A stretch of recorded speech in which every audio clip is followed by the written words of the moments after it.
안녕하세요. 플러스TV 윤다혜입니다. 제가 오늘 가지고 온 책은요, 초격차라는 책입니다. 여러분들 초격차라는 책을 너무 유명해서 잘 알고 계실 거예요. 저는 특히나 사회초년생분들 그리고 또 중간 관리자분들께 많이 좀 권고를 드리는 책인데요.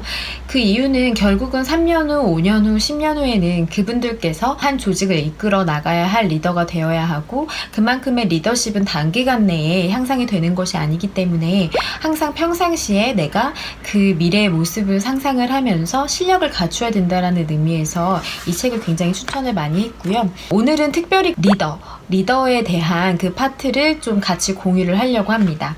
81페이지부터 90페이지까지의 내용인데요. 똑개와 똑부, 멍개와 멍부, 경영자 타입을 4가지로 분류를 할 수가 있는데 똑개는 똑똑하게 게으른 경영자, 똑부는 똑똑하고 부지런한 경영자, 멍개는 멍청하고 게으른 경영자, 그리고 멍부는 멍청하고 부지런한 경영자이죠. 대기업에서는 똑개가 가장 이상적인 경영자입니다. 똑똑하지만 조금은 게을러야 합니다. 즉, 미래를 향한 통찰력은 뛰어나고 판단력은 우수하지만 권한을 부하 직원들한테 과감하게 위임할 수 있는 스타일이 좋습니다. 이런 사람은 마치 게으른 사람처럼 보일 수 있으나 이런 사람이야말로 진정한 경영자입니다. 똑부, 즉 똑똑하고 부지런한 경영자는 본인은 유명해지겠지만 회사와 조직의 발전에는 이득을 주지 못합니다. 너무 부지런해서 모든 일을 자신이 관장하려고 하기 때문입니다. 그러다 보니 부하 직원들은 성장할 기회를 얻지 못합니다. 중소기업의 경우에는 똑부가 이상적인 경영자라고 생각합니다. 인력과 자본이 부족한 중소기업에서 리더는 똑부가 되어야 합니다. 우리나라의 거의 모든 조직의 장들은 부지런함을 넘어 너무나 바쁘게 지냅니다. 그러나 조직의 장은 좋은 생각을 많이 해야지 육체적으로 바쁜 사람이 되어선 안 됩니다. Brain busy, body easy 라는 영어 표현을 제가 만들어 보았습니다. 즉, 생각은 골똘하게 하더라도 몸은 바쁘면 안 된다는 이야기입니다. 때문에 먼저 과도하게 일하는 시간을 줄여야만 합니다. 그래야 자신의 실력을 키울 수 있는 시간을 벌게 됩니다. 그러려면 첫 번째로 해야 할 일 목록을 만드는 것이 아니라 하지 않아도 될 일 목록을 만드는 것입니다. 실력을 키울 수 있는 시간을 만들기 위해서 일하는 시간을 줄이고 또 일하는 시간 중에서 필요하지 않은 시간을 먼저 과감하게 정리를 해야 합니다. 사실 일을 처리하다 보면 모든 걸 다 해야 된다고 생각을 하기 때문에 투두리스트를 만들어 두면 안 해야 될 게 없어. 다 해야 될 것 같아요. 하지 말아야 될 일을 먼저 과감하게 정리를 하자. 되게 와닿는 부분인 것 같아요. 생텍쥐페리의 명언인 완벽하다는 건 무엇 하나 덧붙일 수 없는 상태가 아니라 더 이상 뺄 것이 없을 때 이루어진다라는 말을 명심하시기 바랍니다. 많은 사람들이 지식이 많을수록 훌륭한 리더가 될 것이라고 생각을 하는데 그건 착각입니다.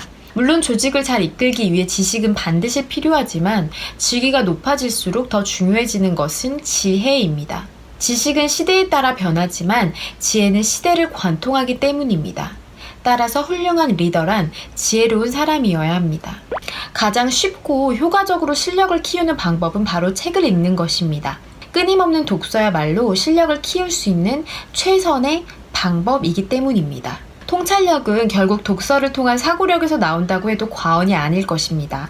좋은 결정을 내리는 의사결정자는 대체로 다독가입니다. 그래서 저도 다독하고 다독이고라는 이 채널을 만들어 본 거거든요. 저부터도 책을 좀 예전에만큼은 못 읽어서 예전에 진짜 하루에 진짜 2-3권씩 읽는 게 기본이었는데 지금 한 달에도 2-3권을 채 못 읽고 있어서 진짜 이 채널을 운영하면서 매주 이렇게 책을 읽는 이 시간이 저는 너무너무 감사해요. 세계적인 기업을 경영하는 사람들이 독서에 열중하는 모습을 자주 보게 되는데 어떤 사람들은 그런 세계적인 기업가들이 읽는 책의 목록을 구해서 그 책을 골라 읽으려고 합니다. 그러나 이게 중요한 것이 아니라 자신의 관점이 중요합니다. 단순한 모방은 합리적인 선택을 또 방해를 하기 때문입니다. 책을 읽는 습관은 모방하되 책의 종류는 본인이 선택하십시오.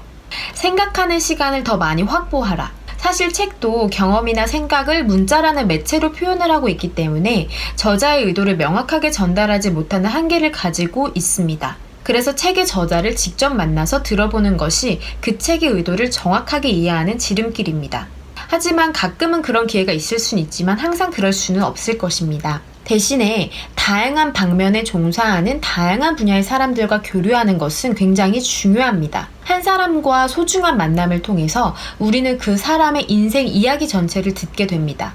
세상을 다른 방식으로 살아온 사람들과 만남은 때로 신선한 충격을 주기도 합니다.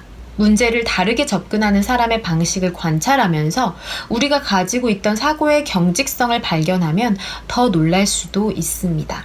그리고 골방에서 혼자 고민하는 것이 아니라 함께 대화하고 다른 분야, 다른 사람들과의 만남을 통해서 영감을 얻는 것입니다. 빌 게이츠 같은 탁월한 경영자는 매년 생각 주간, Think Week를 보내면서 책을 읽고 생각하는 시간에 집중을 한다고 해요. 직급과 직책이 올라갈수록 일하는 시간을 늘리는 것이 아니라 실력을 늘려야 한다는 거. 소소한 일에 소모한 시간을 줄이고 그 시간에 책을 읽고 생각하는 시간을 더 많이 가지시길 바랍니다 라고 해서 리더가 되는 법, 리더가 해야 하는 그 액션에 대해서 설명을 해주셨어요. 개인적으로는 저도 굉장히 많이 반성을 하게 되었고 하루하루 굉장히 바쁘다라는 그 의미로 좀 놓치고 있었던 그 생각하는 시간, 생각하는 그 행위 자체를 너무 많이 놓치고 있었던 것 같은데 그러면 결국은 삶의 어떤 방향성을 잃게 될 수도 있거든요. 그래서 매일매일 바쁘게 살아가는 것에 대한 본질적인 그 의미와 그리고 내가 이것을 왜 해야 되는지에 대한 그 방향성을 계속 물어야 될 것 같고 그리고 또 그 방향성이 잘 가고 있는지 그 길에 대한 점검을 좀 하면서 전략적인 사고 방식을 좀 해야겠다라는 다짐을 한번 해봅니다. 네, 오늘은 여기까지고요. 여러분들의 구독과 좋아요 꾹 버튼은 이 채널을 운영하는 데 큰 힘이 됩니다. 여러분들 리더가 되는 방법에 대해서 살펴보았습니다. 다음 시간에 또 뵐게요. 안녕.